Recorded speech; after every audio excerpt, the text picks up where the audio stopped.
CPM-ലെ KB രതീഷിനെ Panathady പഞ്ചായത്തിലെ ആരോഗ്യ വിദ്യാഭ്യാസ സ്റ്റാൻഡിംഗ് കമ്മിറ്റി ചെയർമാനായി തെരഞ്ഞെടുത്തു. സ്റ്റാൻഡിംഗ് കമ്മിറ്റി ചെയർമാൻ തെരഞ്ഞെടുപ്പിൽ രതീഷിന് 2ഉം BJP-യിലെ M ഷിബുവിന് 1 വോട്ടും ലഭിച്ചു.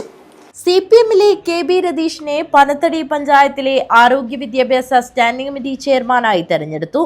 സ്റ്റാൻഡിംഗ് കമ്മിറ്റി ചെയർമാൻ തെരഞ്ഞെടുപ്പിൽ രതീഷിന് 2ഉം BJP-യിലെ M ഷിബുവിന് 1 വോട്ടും ലഭിച്ചു. കോൺഗ്രസിലെ റീന തോമസ് വോട്ടെടുപ്പിൽ നിന്ന് വിട്ടുനിന്നു. 14ാം വാർഡ് മെമ്പറാണ് KB രതീഷ്. ഇത് 2ാം തവണയാണ് രതീഷ് ഗ്രാമപഞ്ചായത്ത് മെമ്പറാകുന്നത്.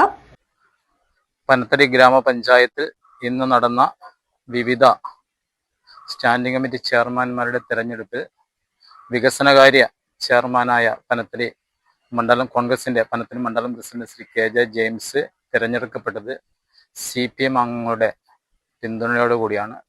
പനത്തടി മണ്ഡലം കോൺഗ്രസ് കമ്മിറ്റിയും അതോടൊപ്പം തന്നെ നേതൃത്വവും അറിയാതെയാണ് അദ്ദേഹം ഇക്കാര്യത്തിൽ ഇവിടെ ചെയർമാൻ സ്ഥാനത്തേക്ക് മത്സരിച്ചത്. News bureau, Panathady.